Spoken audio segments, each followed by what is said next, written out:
Young लड़कियों के साथ इस पिक्चर को मैंने देखा और हर लड़की की आंखों में आंसू थे और एक डर था। वैश्विक लेवल का ये एक पूरा तंत्र है, कैसे लोगों को टेररिस्ट बनाया जा रहा है, कैसे एक महिला होते हुए ममता बनर्जी अगर ये समझ नहीं रही है कि विषय कितना गंभीर है और हमारी बच्चियों को कितना खतरा है, तो ये बहुत ही दुखद बात है। इस वक्त मैं मौजूद हूँ सेंट्रियो मॉल में और मेरे साथ मौजूद है नेहा जोशी जो कि भारतीय जनता पार्टी है, उसकी राष्ट्रीय उपाध्यक्ष युवा मोर्चा की। आप अभी द केरला स्टोरी देख के आए हैं, क्या कुछ कहेंगे केरला स्टोरी? देखिए, ये केरला स्टोरी जो पिक्चर है, पहले तो ये काल्पनिक नहीं है। एक ऐसी सच्चाई को दर्शाया गया है जो हमारे आसपास हो रहा है और आज करीब 200 यंग लड़कियों के साथ इस पिक्चर को मैंने देखा और हर लड़की की आंखों में आंसू थे और एक डर था कि हमारे आसपास हो रहा है। तो मुझे लगता है एक इम्पॉर्टेंट पिक्चर है जिसको सबको देखना चाहिए। तो मैंने खुद संकल्प लिया है कि कम से कम 2000 लड़कियों को मैं ये पिक्चर्स दिखाऊंगी पूरे उत्तराखंड में, अलग अलग जगह पे, केवल देहरादून तक इसको सीमित नहीं रखना है। और उसके साथ साथ हर लड़की जो आज यहाँ से गई है वो एक प्रॉमिस करके गई है कि वो 10 और अपनी फ्रेंड्स को ये पिक्चर दिखाएगी, क्योंकि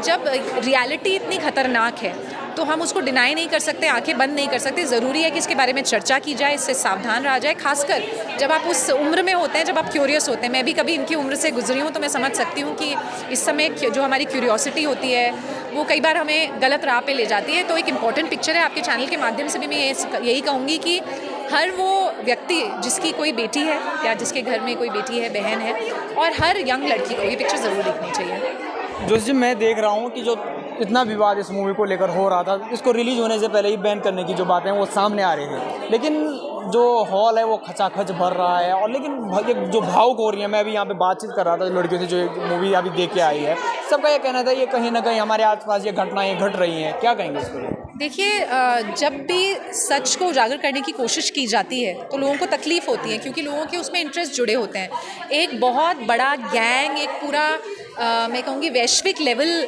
का ये एक पूरा तंत्र है, कैसे लोगों को टेररिस्ट बनाया जा रहा है, कैसे आईसिस अपना पूरा शिकार करती है, सोशल मीडिया का किस तरीके से इस्तेमाल होता है।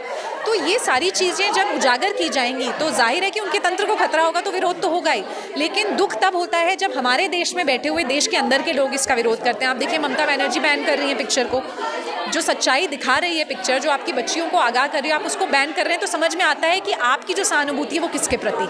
तो मैं बल्कि एक महिला होते हुए ममता बनर्जी अगर ये समझ नहीं रही है कि विषय कितना गंभीर है और हमारी बच्चियों को कितना खतरा है, तो ये बहुत ही दुखद बात है। नहीं, ऐसा कहा जा रहा है कि एक धर्म विशेष पर टारगेट हो रहा है ये, क्योंकि इससे पहले हमने एक और जो मूवी है वो देखी थी कश्मीर फाइल्स के बाद द केरला स्टोरी को लेकर ऐसा विवाद हुआ जो रिलीज होने से पहले ही बैन की मांग में। देखिए ना कि ये एक विचारधारा की बात इस पिक्चर में की गई है।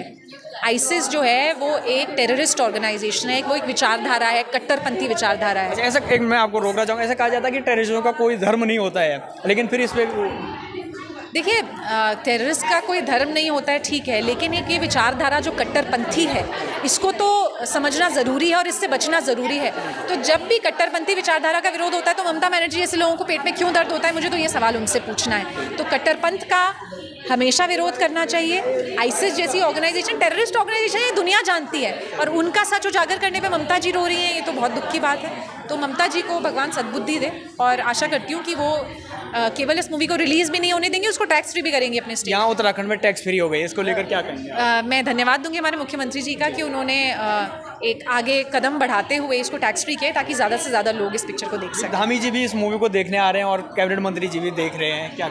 हाँ, धामी जी आज अपनी पूरी कैबिनेट के साथ इस पिक्चर को देखने वाले हैं। बहुत सारी हमारी युवा लड़कियां उनके साथ देखेंगी, तो एक अच्छा पहले एक मैसेज पूरे प्रदेश में जाएगा। और आशा करती हूँ कि जैसे मैंने एक कदम उठाया, वैसे ही समाज में जो सक्रिय लोग हैं वो एक पहल लेंगे और ज़्यादा से ज़्यादा लड़कियों तक इस मूवी को पहुँचाएंगे। बहुत बहुत धन्यवाद। Thank you. साथ मौजूद थी भारतीय जनता पार्टी की जो राष्ट्रीय उपाध्यक्ष हैं युवा मोर्चा की नेहा जोशी। तो उन्होंने कहा कि इस मूवी को उन्होंने एक संकल्प लिया है कि ये करीब 2000 लड़कियों को इस मूवी को दिखाएंगे, और तमाम लड़कियों से भी हमने बात की जो इस मूवी को लेकर जो सकारात्मक एक जो रिव्यू था वो यहाँ पर देखने को मिला है। आप बने रहिए न्यूज़ स्टूडियो के साथ, देखते रहिए न्यूज़ स्टूडियो उत्तराखंड।